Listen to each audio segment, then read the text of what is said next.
butumwa bwihutirwa. Sebora zezerezerezerebo. Dayimoni yitwa Kiranga. Dayimoni yitwa Kiranga.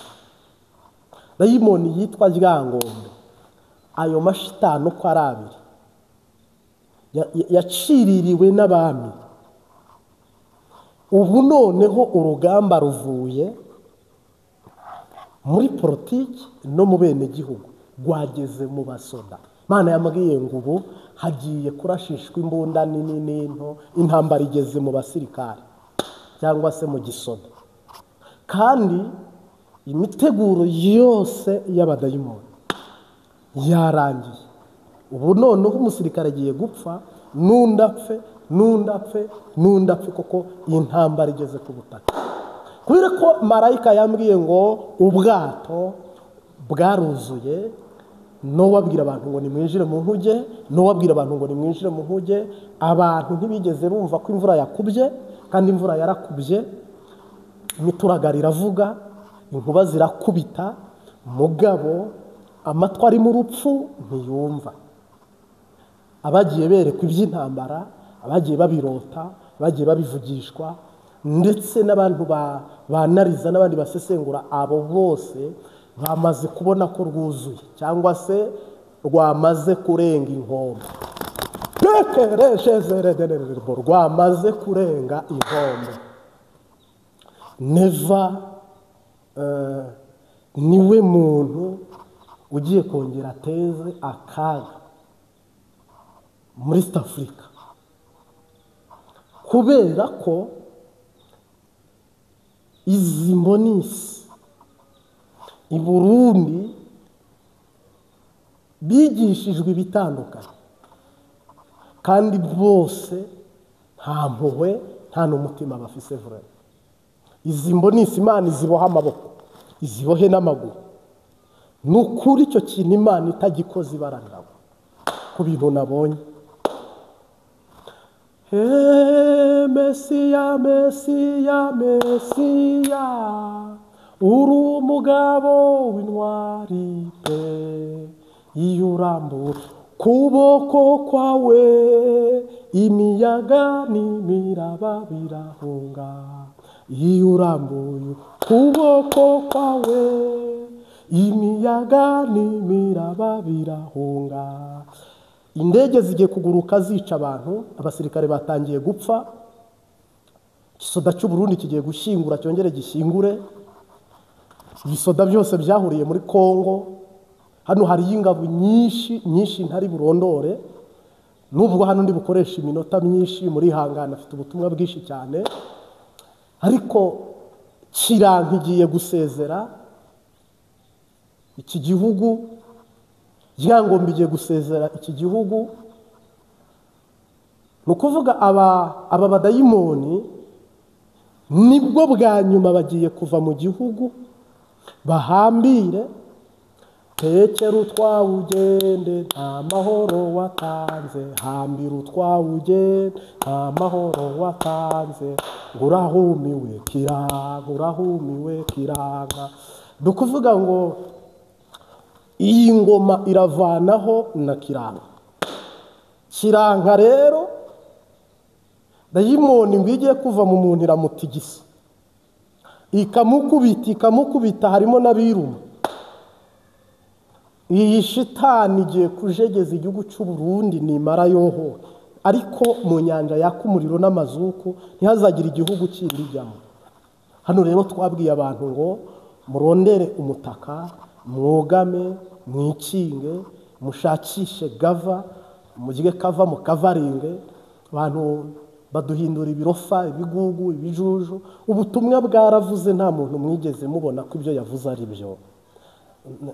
Denise Bucumi mwaramupinze, Gakwaya mwaramupinze, nanjye murapinga. Ariko harimo n'abandi badukomeza bakaturemesha bakavuga ngo musengere igihugu, mu gikundi Imana irambura ica inkoni zamba, igitwikiza ubuntu bwacu. Hayi data wa twese uri mu ijuru, tepokeshezererererebo zomene ya zopaya.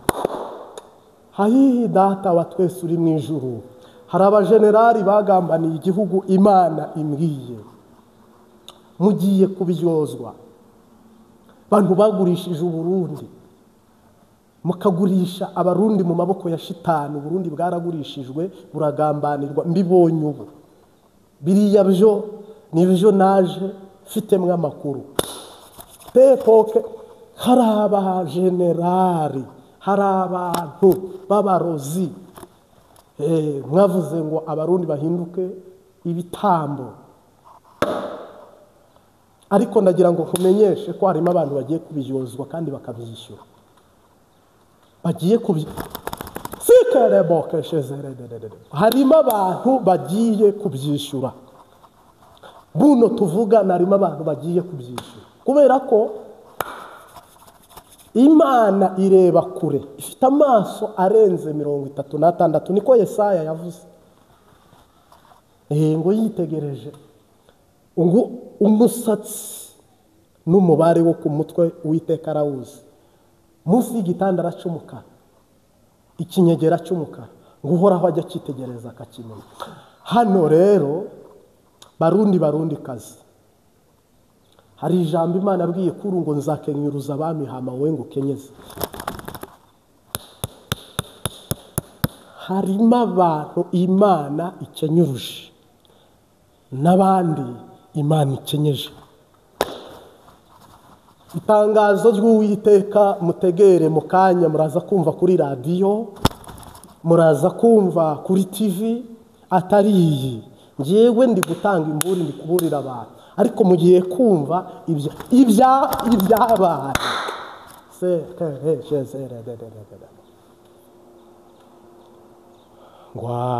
Ngwayimana tondora umenye ibyo nkora byose. Yesu Kristo mwana w'intama w'Imana, birandenze, bintu birasohoye, bintu birabegereye cyane, ariko abantu ntabwo biyizi, ntabwo bari kwibona, ntabwo bari kwireba. Abantu ni impumyi, ariko ngo Yesu azaza nk'umusuma, kandi muratunguwe. Mbonye mutungurwa, mbonye Uwiteka akenyuruza abami, akenyeza abandi.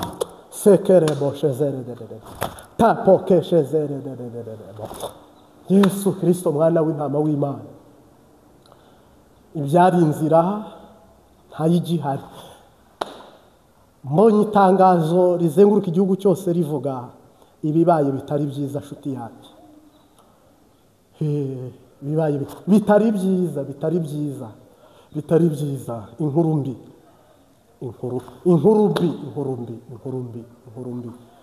Maso yawe agiye kubona ibintu n'ukuri bibi, amatwi yawe, ubwenge bwawe bibi. Mwami Yesu ndakwinginze, ubu butumwa tugiye gutambutsa buyobora ubuhagararire mu izina rya Yesu Kristo.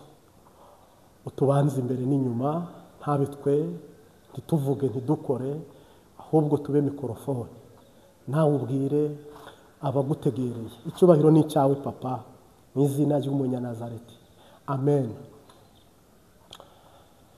Hano harimo abantu Imana yamishuriye, yanyeretse, baroze igihugu barakigambanira, bakunda ibintu by'ubupfumu cyane. Harimo abarundi batunzwe n'uburozi bwo muri Tanzania, bandi batunzwe n'uburozi bwo mu Bugande, bagurisha abantu, badandaza abantu. Imana irururutse. Hari abajenerali bahinduye abarundi ubudandazwa, mwiba amabuye, mwicururiza amabuye, abasirikare bapfirayo, ntacyo bimariye igihugu. Ibyo bintu Imana irabihagurukiye. Abajenerali b'i Burundi, nta mujenerali wese wabigizemo uruhare. Mugiye kubyishyura. Abapagani bagiye muri Kongo kwiba, namwe mujyayo kwiba, mwe muri abisezerano, mwe mugiye kubyishyura. Ngo imbwa yiganye inka kunywa mu rugo, icyakurikiye murakizi. Hano rero hari abantu barenze ku mategeko n'amabwiriza by'Uhoraho. Rero amagambo ashize ivuga, urugamba ruhinduye isura, aho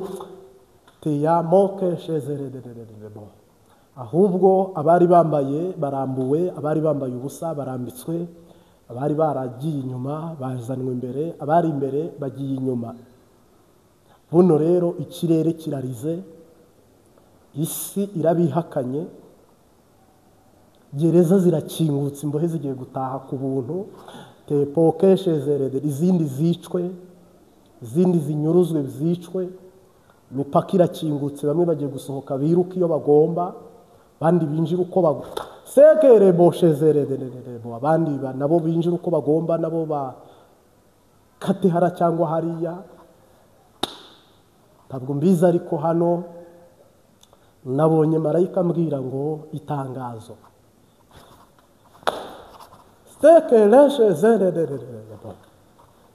Yesu Kristo mwana w'intama w'Imana. Marayika wambaye umwambaro wanditseho Mikayeli niwe uri kuzenguruka igihugu cyose, kandi nagira ngo nkumenyeshe ko turi mu butumwa bwa nyuma. Ibi ngibi muri kubona turi guhanura buri munsi, turi kuronka message ya buri munsi, ni ibya nyuma. Ariko nagira ngo nkubwire ngo imvura iraguye. Yewe wamvura we, imvura iraguye. Yewe wamvura we, imvura iraguye.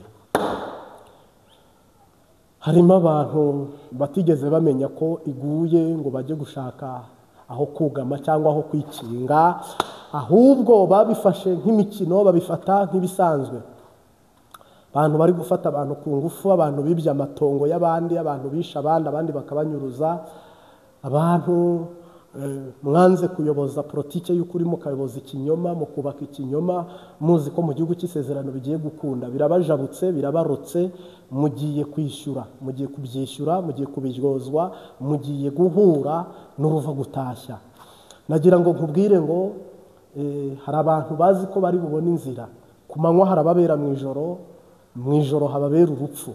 Ntabwo ari bose, ariko hano hari abantu Imana igiye guhana rwose, guhana mbisubiyemo, hari abantu Imana igiye guhana cyane rwose, ubyumva ubyemera utabyemera, hari abantu Imana igiye guhana.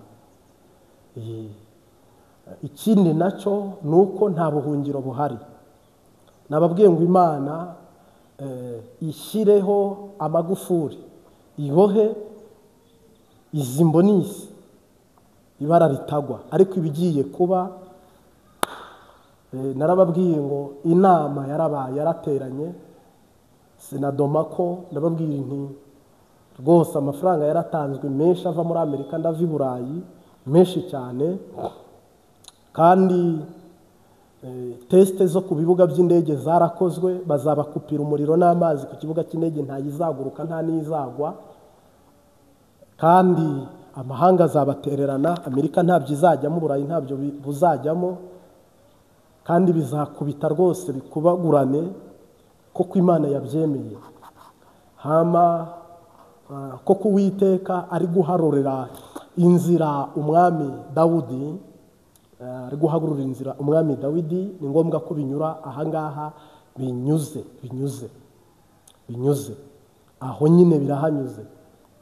Buno tuvugana rero igisoda mwitegura itangazo mugiye guhabwa, igipolisi, umwenegihugu murundi wese, nukuri nta nubwo mpamya ko njyewe ibyo ntangaje nibi nabibasobanuriye, ariko mwitegura amatwi yanyagiye kumva itangazo, amaso yanyagiye kubona ibintu bisa n'ibidasanzwe. Ubwo uri kure uri hafi azabyumva, uwumva n'utumva azabyumva, n'impumyi n'ibipfa amatwi n'ibirema muzumva ko Imana yageze mu gihugu. Rero aya maraso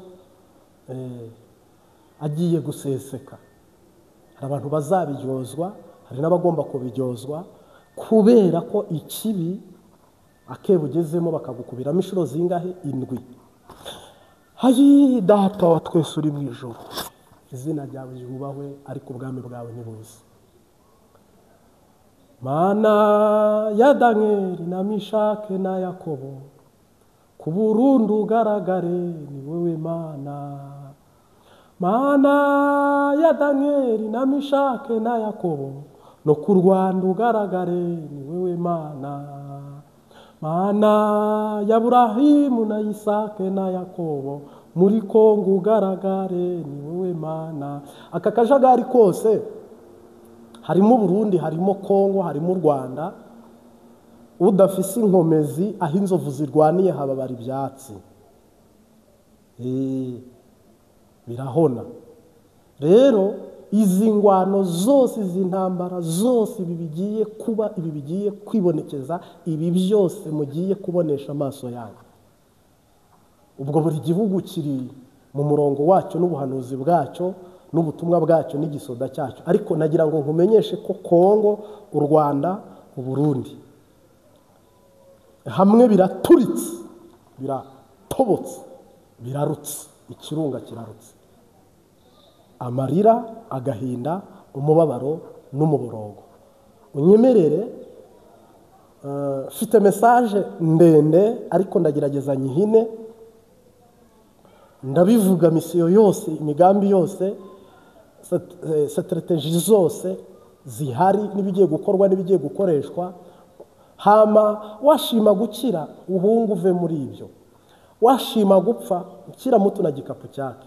Twebwe turi hano ngo tuvuge iby'Imana dutumye itubwiye. Mureke mbitangire rero mbivuge.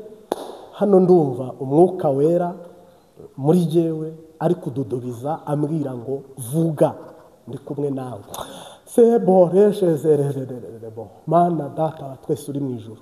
Imisozi rero, ikibira n'ahandi hatandukanye, nimunyemerere tuzenguruka igihugu cyose n'ikirere cyose n'ikiyaya cyose, ndetse n'ahari amazi n'imigezi.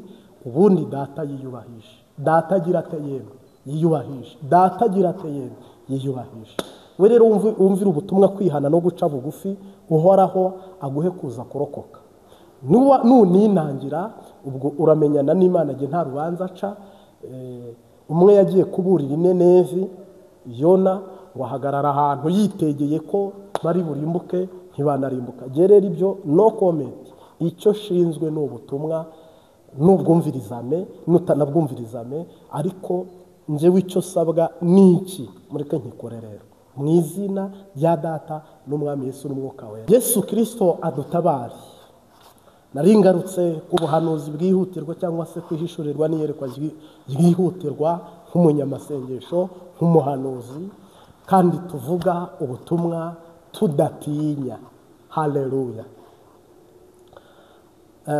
Nabonye inkuba cyangwa se imituragaro, imvura mu byerekezo bine by'igihugu cyose cy'u Burundi.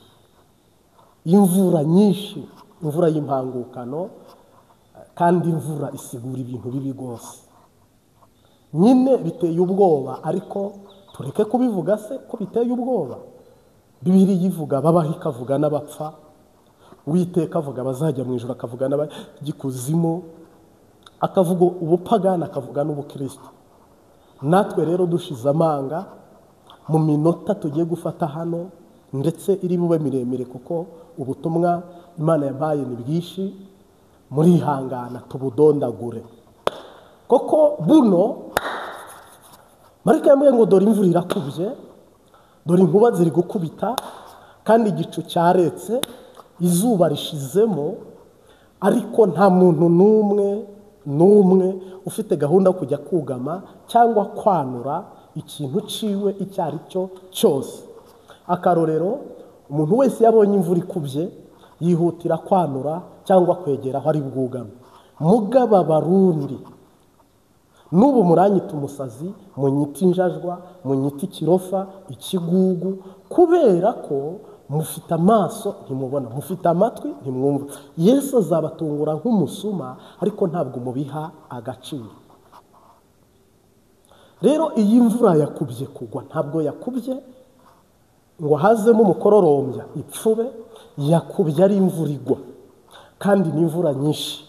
Ariko Imana inyereka impishurira, yambwiye ngo nta n'umwe uri kubiha agaciro, nta n'umwe uri kubireba, nta n'umwe uri kubyumva.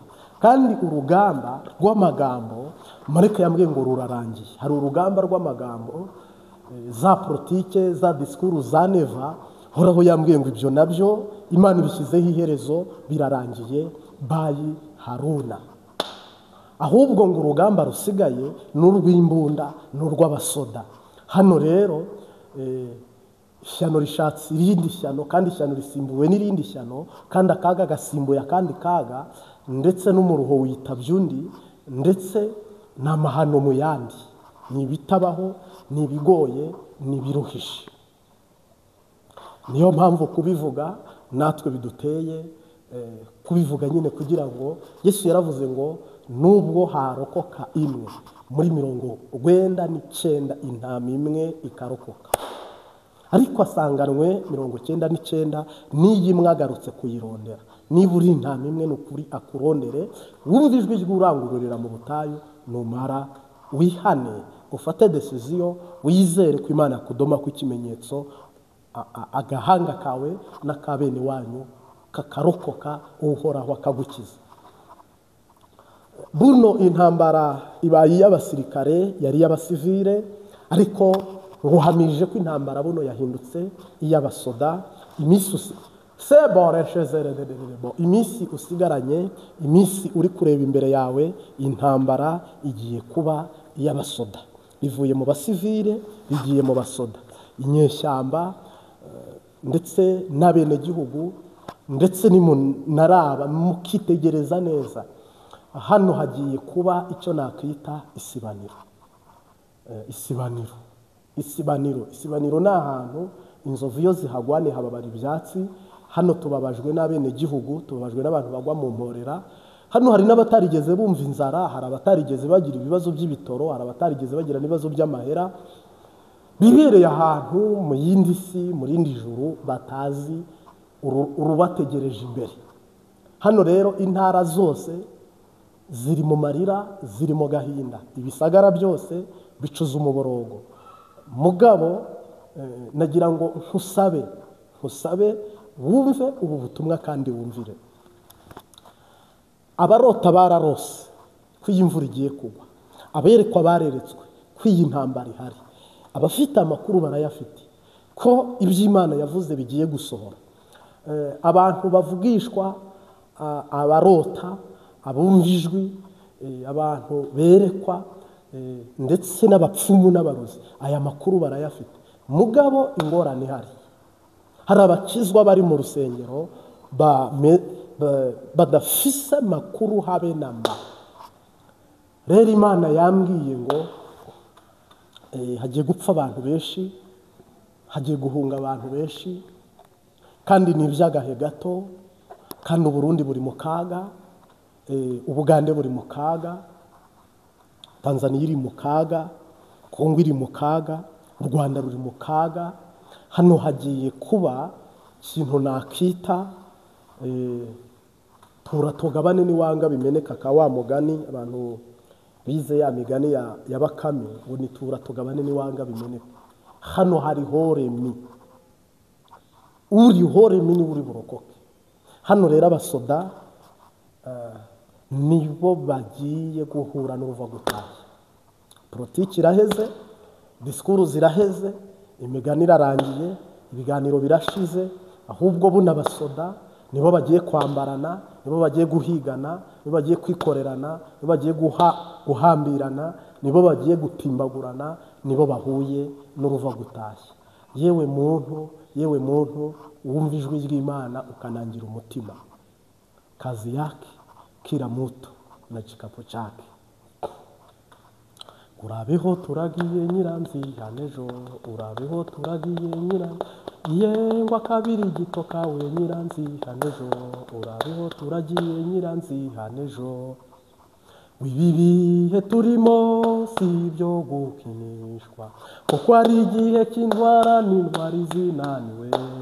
Bananimuwe n'urukundo, tabara Uburundi, tabara Kongo, tabara u Rwanda. Tugeze mu bihe bibi Pawulo yavuze, ibi bihe turimo si byo gukinishwa, kuko ari igihe cy'intwara n'intwari zinaniwe. Mana yimuwe n'urukundo, tabara itorero, tugeze mu bihe bibi Pawulo yavuze imbunda nini zigiye guturika, imbunda nini cyane, imbunda ntoya zigiye guturika nini cyane. Abaturage bagiye gusahurwa, bene gihugu bagiye kwibwa, bagiye kuriganwa, abantu bagiye kunyuruzwa, gereza bagiye kurekura abantu, izindi bazirekure ku ngufu, izindi zibomagurike, amasoko bagiye kwiba, abantu basahure, imipaka igiye kurangara, binjire cyangwa basohoka basohoke, ofete. Ibintu bibaye nk'inzuki zidafite umwami. Ibintu bigeze iyo umwana arira nyina ntiyumve. Amasengesho arashize, ubuhanuzi burashize, ahubwo hagiye kubaho gushyira mu bikorwa kw'ibyo Imana yabwiye inyuze mu bahanuzi bayo, mu basabyi bayo, mu bavugishwa bayo. Ibyo nibyo bigiye kwibonekeza bishyirwa mu bikorwa.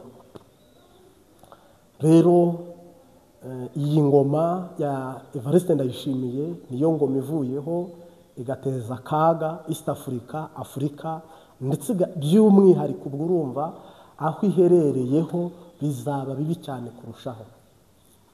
Niho hantu abantu bose buno harimo n'abantu bavuga ngo none gayo byacaye byanyuranye, ibyo birashoboka ko yaje. Icyo ni ikinyoma vraiment. Nje simbona ahantu byazana ngo hanyu ibintu nyine kwashe ndumva kweri, ukabona umuntu umengo n'inzozi ntari kubyumva.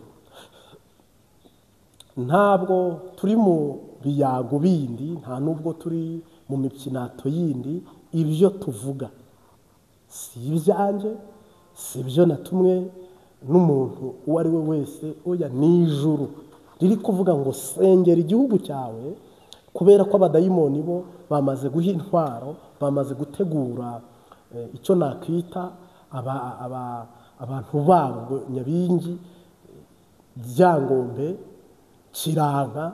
Inama bazirangije zo kunywa amaraso, guhekura igihugu, kurumbya igihugu, kwangisha igihugu, no kukigeza iyo bagombaga kukigeza. Kuko nta kindi cyazanye shitani mu isi ni kwica no kurimbura. Aha rero harimo abantu bafite ibyizigiro, ntabyo ntabihari. Uyu munsi wa none nakubwiye ko Dawidi atarajya ku ngoma ubutumwa Imana yampaye nta kintu cyajya iburyo, ibintu byose biri ibumoso, nta kigomba kugira espace yacyo. Ibintu rero bimeze nko gutwara icyuma kidafite amavuta, cyangwa gutwara cyangwa gukoresha ibintu bimeze ukuntu nyine bigoye cyangwa se biruhije. Urantunga rwose, umutwe si isanduku, ntabwo ndi mukuru cyane, ari ibintu njya kuvuga nkabura uburyo mbikubwiramo. Hano rero mukenyere zigume, mu mirakabuye k'abagabo. Mwebwe mwihagazeho ni mu mirakabuye k'abagabo, ariko baziga bizeye. Bibiliya ifite ikibagenera avuga ngo sinzarimburana umugororotsi n'umunyabyaha. Abubaha Imana, abemera Imana bagiye kubona ineza y'Imana. Rero imvura igiye kugwa, nimara guhita izuba rirava, kandi imbeho irashira, n'ibibazo bishire, abantu binjire mu mugisha Imana yabasezeraniye. Cyane rwose, inka ikamwe, indi kamwe, inzuki zarike, ubuki buze. Donc icyo uzerekezaho amaboko, ariko kuhagera ni yashu. Kwambuka ururuzi, kwambuka Yorodani, nukuri ni yashu vraiment. Rero kenyera zigume, akawa muririmbyi ngo mukabona mugeze ku ruzi mudashobora kwambuka, turirimbe ya ndirimbo tabaza Yesu. Yesu niwe mutabazi, Yesu niwe matimana. Reka nguhungire ko kubw'imbabazi zawe, kera warameniwe, ubu nkwihishemo umujinya w'Imana, none ubu nkwihishemo umujinya w'Imana, amazina amaraso yo mu rubavu rwawe binyiza iburyo bwombi, urubanza rw'ibyaha n'imbaraga mbi zabyo ye kuzatsinda ukundi, n'imbaraga mbi zabyo ye kuzatsinda ukundi. Ibyo twakora byose n'umwete wacu wose, n'agahinda gasaze n'amarira adashira, byose ntibyashobora kudukura kw'ibyaha, byose ntibyashobora kudukura kw'ibyaha. Ntacyo nzanye mu ntoke kibasha kucungura, sifise icyo no guha,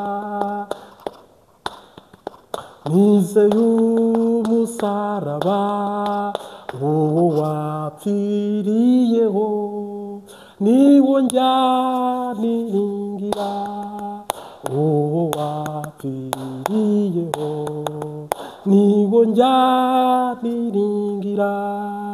Dore nambaye ubusa ndakwinginze unyambike, sinabasha kwikiza ndakugomba ku buntu, unyuhagira imbyiro mutabazi ne gupfa, unyuhagira imbyiro mutabazi ne gupfa, unyuhagira imbyiro mutabazi ne gupfa, unyuhagira ibyaha mutabazi ne gupfa.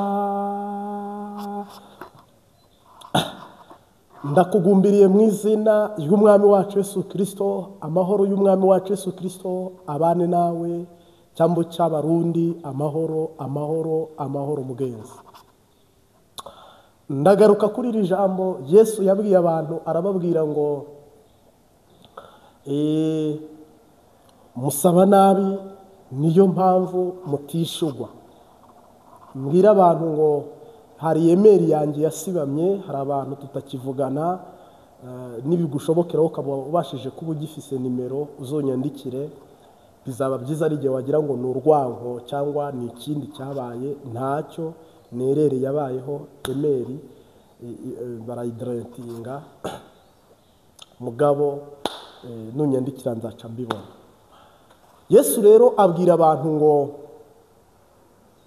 musaba nabi niyo mpamvu mudahabwa. Ejo hari video nacishijemo Perezida Kagame abenegihugu bari kumusaba bamugomba ko yabakemurira ibibazo bari bafise. Muri iyi video ntabwo nayivuzeho, ariko byari ngombwa kuza kuyumva nge nkayivugaho uyu munsi. Wabonye abenegihugu bari gusaba nyakubahwa Perezida wa Repubulika Paul Kagame, bamusabye, mu kumusaba kwabo hajemo icyo nakita uburiganya. Bo bari bafite umugambi n'intego byo kwifuza ko Perezida yabakemurira ibibazo, ariko uburyo babazaga ntabwo ari uburyo buteguye cyangwa bwiza bwari buboneye. Imana idutabare. Nge rero ntabwo ndi bwigishe biriya, ariko n'urugero naguhaye, mu by'ukuri baravunitse, baritanze, bakora ibishoboka byose kugira ngo bagere ku mwami wabo ariwe Perezida Paul Kagame. Mu by'ukuri aba bene gihugu bagize urugendo rurerure rwo kugira ngo bashyike hariya hantu, ariko bahageze bibi bibazo byo gusaba, ijambo gusaba, turi mu buzima bwo gusaba, kandi turi mu buzima bwo gutanga. Ufite ubusaba, urwego uriho na tarapu afite abasaba, Butini akagira abasaba, urwego ndiho afite abusaba, afite ibyo saba, n'Imana ifite ibyo idusaba, natwe dufite ibyo tuyisaba. Ni ukuvuga mu isi yo gusaba no gutanga, mu isi yo kugura no kugurisha, ni nipe ni kupe. Yesu rero abwira abantu ngo musaba nabi, niyo mpamvu mudahabwa. Hari ubuzima ijuru ryashyizeho tugomba kubamo bwitwa gusaba. Musabe muzahabwa, mushake muzabona, mukomange muzakingurirwa. Ubwo ni ubuzima bwanditse kandi umuntu wese ari kunyuramo. Ufite ibyo agurisha baramugurira, n'ufite icyo agura nawe akagura. Ubwo ni ubuzima bwanditse tuvuga butinyegeje buri public, umuntu wese ari kubona. Noneho uyu munsi rero ndagaruka ku bantu dusaba ijuru. Turi gusaba mu masengesho yawe urasaba, mu ndirimbo ugasaba, ijambo bwigwa urasaba. Ni ukuvuga kila siku usaba kuzabaho iteka ryose mu ijuru, usaba ubugingo buhoraho, usaba umugisha iterambere, usaba gukira indwara, usaba ko washakwa, usaba ko washaka, usaba ko Imana yaguha inzu cyangwa se uranayifite, uri gusaba ibindi naka, ariko ijambo gusaba urarizi. Ukiri umwana warasabaga ababyeyi, buno uri umupapa nawe hari abana bari kugusaba. Ofete ijambo gusaba gene niryo ngarukaho muri ubu butumwa bwiza tugira dutangaze hano. Yesu Kristo ahabwe icyubahiro. Hari uburyo bumwe rero umuntu asabamo nabi n'uburyo umuntu asabamo neza.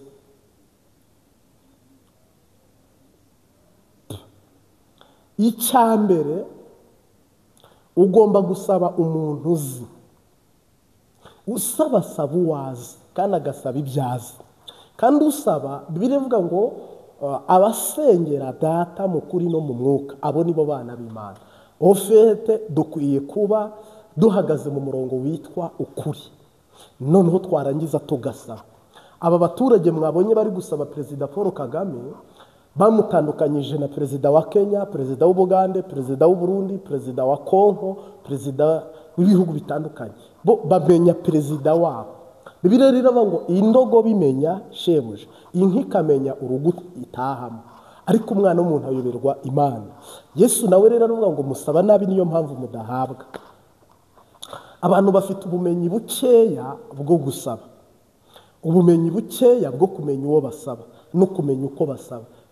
Noneho rero no gusaba kwabo kurimo ibibazo.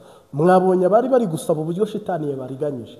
Vrema kahahagarara ati maze imyaka iyi niyi shakisha uko nakugeraho nyakubahwa perezida, maze igihe iki n'iki nifuza mpirimbana kuhagera, ndahageze. Ariko yasaba bikamujabo. Hano dufite abantu basenga bakiyiriza ubusa bagapfukama, ariko amasengesho yabo ntarumvwa, nta nubwo barahabwa. Imana idutabara. Hano hari abantu bamaze igihe kitari gitoya bapfukama barondera Imana, ariko ntibarayibona. Suko utayibona ariko nturayibona. Harimo n'abantu bibwira ngo ijambo umuntu avuze ahita abona Imana, cyangwa Imana ihita iryumva, cyangwa ahita asubizwa. Iyo urivuze mu kuri no mu mwuka egare gusubizwa. Iyo urivuze ritari mu kuri no mu mwuka egare ko biba nk'ibyabari yabene gihugu. Kandi ntugire ngo hari umuntu uzinduka ngo ahita agera mu ijuru asabe. Oya, kugira ngo ijambo ryawe rishyike ku Mana ni ibirometero birebire by'umutima wawe, n'ubwenge n'ubuhinga mu buzima bwawe. Ibyo bintu ubyitondere. Nanjye sindabona opposition ndi bubikubwiremo, ariko Umwuka Wera aranyobora. Ndagusabye Mwuka Wera rwose unyobore, sigure kino kintu. Nukuvuga akarorero, hari ubuzima Yesu Kristo ashobora kukwiyerekamo. Iyo akwiyeretse ugenda ubwira abantu ngo Yesu namubonye. Yanyiyeretse, yaje nijoro nkuko yiyeretse Sawuli i Damasiko mu nzira ijya i Damasiko, akamwiyereka akamubwira ngo Sawuli, Sawuli ndenganyiriza iki? Sawuli agahita avuga ngo mwami nyagasani uwo ndenganya urindi. Uyu munsi wa none natwe dufite urugendo rurerure rwo kujya gusaba muri Kristo. Dufite ibyo dusaba byinshi, ariko ntiturasubizwa. Hakaba n'ikindi cyiciro, hano narivuze icyiciro cy'abo Yesu yiyereka, hari n'ikindi cyiciro cy'abajya kumurondera nabo bakamubona, ariko nabo tukabona Bibiliya ivuga bakeya bagiye bakamubona. Turabona umugore wari waraheze mu butinyanga wagiye n'amaguru akamubona, kandi akamugeraho neza, akamukoraho agahita akira. Noneho turabona undi nawe bahetse batobora haringaniye mu nzu y'umwenegihugu, bamaze gutobora ngo bamumanuriramo, Yesu aravuga ngo ibyaha byawe urabihariwe. Uwo nawe baramubonye. Turabona abigishwa biyugaranye kubera ubwoba. Yesu amaze kubambwa yapfuye atarazuka bariyugarana kubera ubwoba, ariko amaze kubiyereka no kubihishurira ngo baratinyuka, noneho barakingura barahamya kuko yabiyeretse. Ubuzima turimo hano nk'umukristo, unyumve neza, iyo utarabona umwami Yesu, iyo atarakwiyereka, tuba turi abakandida mu rugendo rwacu, biba bigoye, bimeze nk'ibyuriya mwenegihugu wabonye imbere ya perezida. Yavugaga abadayimoni bakamukwena, yavuga abadayimoni bagaseka, yavuga shitani igahaguruka. Ni kuriya natwe dusenga batunyega, tuvuga ubutumwa badukoba, duhanura batwanka, duhanura baturwanya, buri kimwe cyose dufite imbogamizi y'umwanzi witwa shetani. Uwiteka atabare kandi agutabare antabare. Ese umaze gusenga yarakwiyeretse?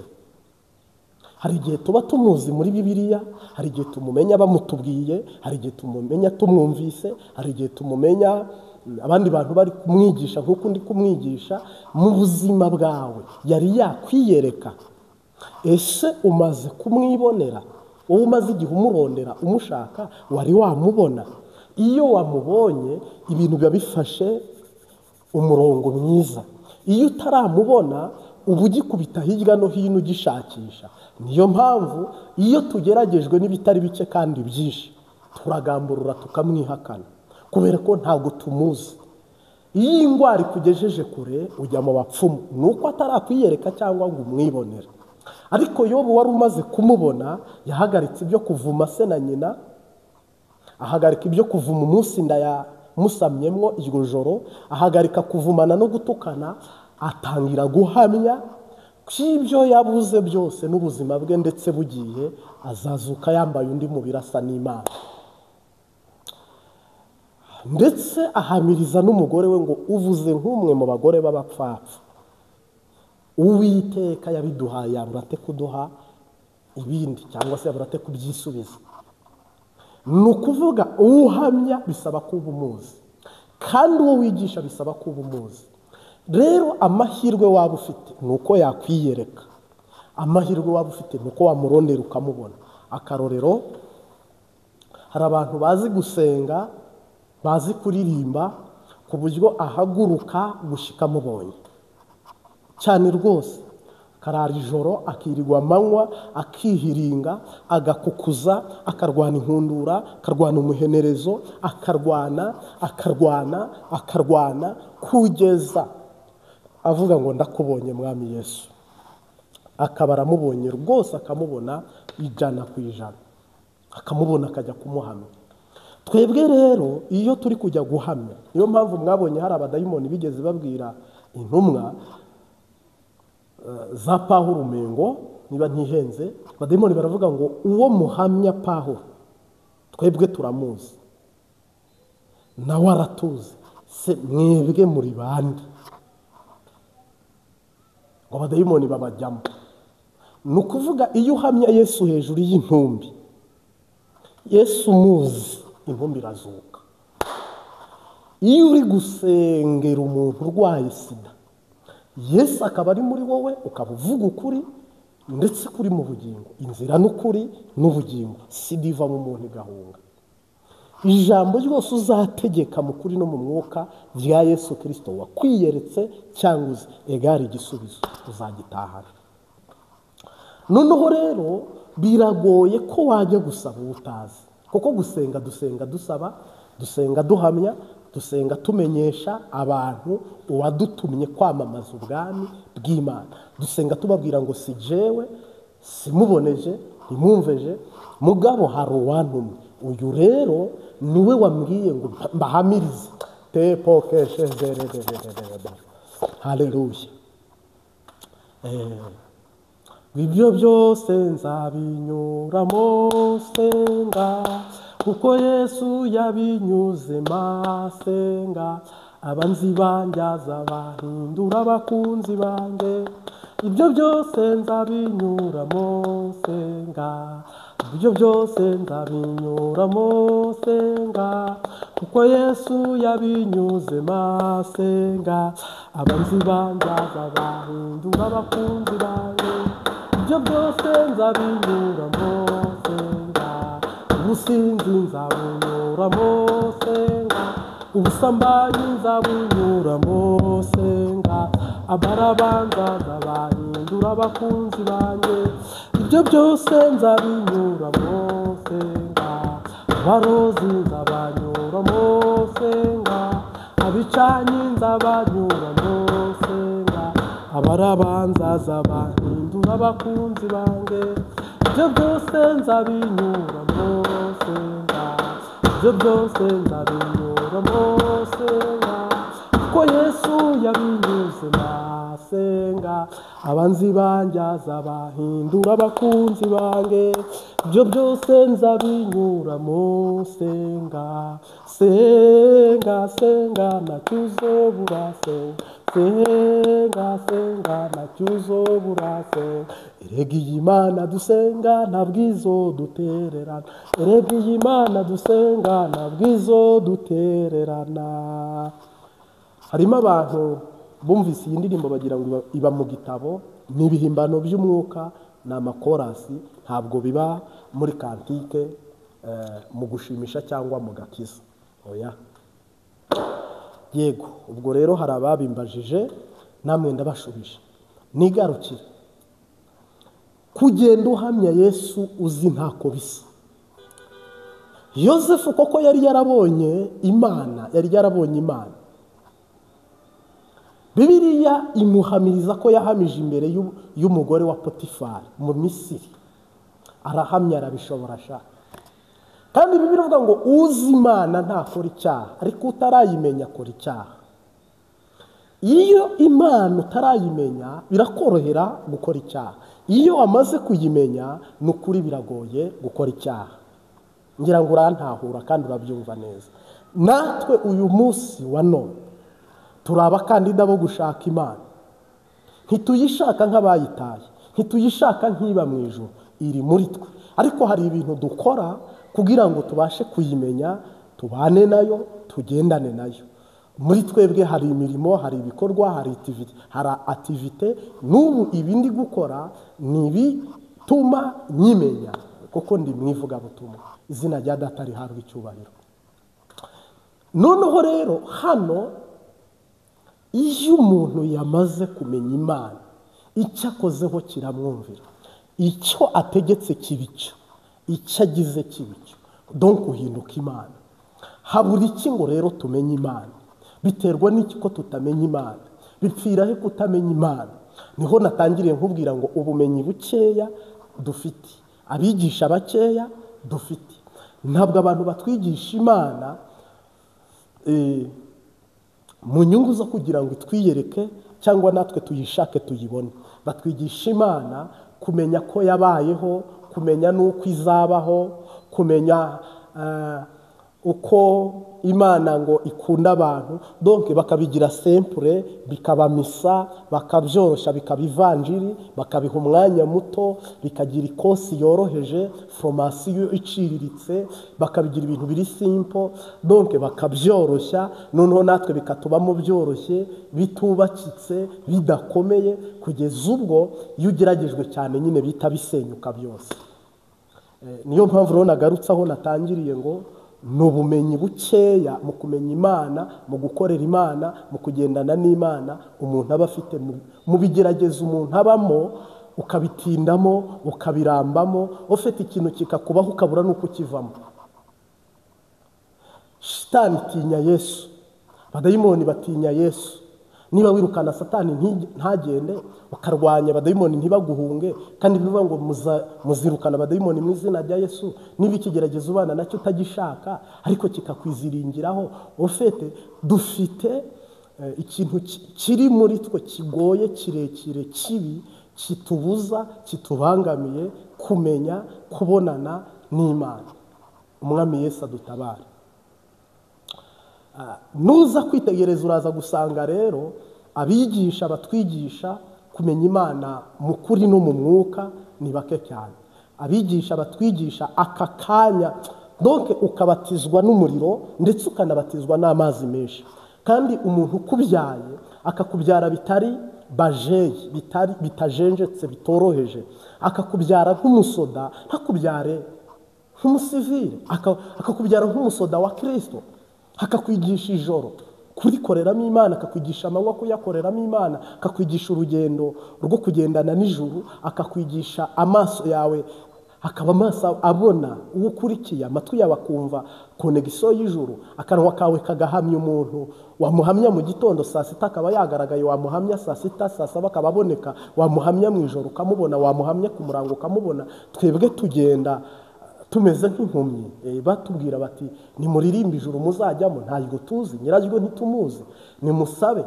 Tugasaba dukorera ibimenyetso biri mu majesita ariko bitashobora kuduha umusaruro. Mwibuke ukuntu twavuze ishapure, mwibuke ukuntu twapfukamye igihe kirekire ariko nta musaruro, mwibuke hato na hato amasengesho twagize ariko ataragize umusaruro. Bipfira he? Ishuri wizemo niryo ryaguhaye kumenya France, English, kuvuga Kiswahili cyangwa se Kirundi cyangwa se Kinyarwanda, ariko buriya iyo bakwigisha bakajya bakwigisha indome ntuzimenye, inyajwi cyangwa se ingombajwi ntuzimenye. Donc hariya hantu umuntu atangirira, turiya tuntu umuntu atangiriraho two muri garidiyeni no mu wa mbere, biriya bintu iyo tubyize nabi ntabwo n'ibisigaye tubyiga neza. Dufite ishuri rero twanyujijwemo ku buryo bwose usanga navuga turi abasirikare batari ku rwego rwo gutabara aho rukomeye ngo tuvuge ngo turatabaye igihugu kiratewe nk'abantu basenga, turatabaye kari agace shitani yakabibyemo sida, kari agace kabamo ubumaraya, kari agace karimo abarozi. Ubundi waguhuza n'abamasaye hagapima ubushobozi bwawe bw'igisoda cyawe, waguhuza n'uburozi bw'abarabu. Donc nta formation, nta teste, nta bintu bihambaye tuba dufite bishobora kudufasha ku munsi mubi. Rero iyo umuntu yitahura akimenya, niho uhagarara ukavuga ngo habura iki, nkora iki, mbigenze nte, mpinduka umusirikare, mpinduka umusoda wa Kristo ku rwego rwo hejuru. Iyo rero byamaze kwivanga hariya natangiriye, dusaba nabi, n'abadusabira bakadusabira nabi, kugeza ubwo abantu banayobye n'abapfuye bakabasabira. Buno dufite abantu basengera bapfuye, umuntu wapfuye muri rimwe cyangwa n'ahaheze hose, umuntu akamusengera amwizeza, amumenyesha ko igihe Yesu azazira ngo ibyaha bya nyogokuru wanjye ubu nkabyihana, ibya sogokuru wanjye nabyo nkabyihana, ibyabo tuziranye nkabyihana, mukazabona ijuru. Ni ukuvuga ngo ibyo bintu rero barabifata babigira ibintu biciriritse. Upfuye wese yitabye Imana, nta witabye shitani, nta warimbutse. Itangazo nakayitabye Imana, nakayitabye Imana, nta shitani izwi, nta shitani ibaho. Wagira ngo rero nta muntu turi kurwana nawe, kandi bari abantu babonye basabye perezida kugira ngo bagere hari ahantu bararwanye, bahura n'igipolisi kirabatangira, bahura n'igisoda kirabatangira. Ingufu zababujije kugera hariya hantu ni nyinshi cyane, hari abahageze barushye. Natwe rero kuba twakubitana na biriya byose, umuntu yanagera imbere y'umwami Yesu ugasaba nk'utazi gusaba, ugasaba biciriritse, urumva ni akamaramaza. Niyo mpamvu usanga natwe dufite byinshi bitubuza gusaba neza, gushika imbere ya Kristo. Dufite byinshi byatubujije gushyika imbere y'umwami, dufite byinshi byaduciye imbere y'umwami, dufite byinshi bituma tutarengana. Ariko mu ijambo rimwe n'irindi turifuza ko noneho uyu munsi uvugurure, uhindure sisiteme, winjire gusaba, ugire gusaba kwiza, gushaka kwiza, kandi ukomange neza, hama uko ijambo ribitegeka niko biri. Je rero ndi umwe wo kukubwira ngo kanguka, huguka, vugurura, hindura strategy, bumusoda nyamusoda ushobora kuba ashoboye, abashije, kandi rwose ahambaye ku buryo bwiza kandi rwose buteye imbere. Ndagushimiye rero, reka dusenge nkoresheje uyu munsi minota myinshi, ariko ijambo ry'Imana niko bigenda, ni nako rimera. Wihangane, I'm sorry. Ndagushimiye Mwami Yesu, uri igiti cy'inganzamarumbu risamba itarumba, ni wowe mwigisha mukuru, ni wowe twese turi gusaba, ni wowe twese duhanze amaso, ni wowe twese dutegeye ibiganza by'umutima ndetse n'umubiri, ni wowe dusaba umugisha w'iby'umwuka, gutera imbere mu mwuka, ni wowe dusaba umugisha wo gutera imbere mu buryo bw'umubiri n'umubiri. Iyo pfumbatuye igipfusi uhaza kwifuza kw'ibihumeka n'ibifite ubugingo mu isi. Ndagushimiye rero, mu izina rya Yesu Kristo duteye intambwe imwe, duterere 99, utwiyereke, utwihishurire nk'uko wabikoreye abatubanjirije, mu izina rya Yesu Kristo.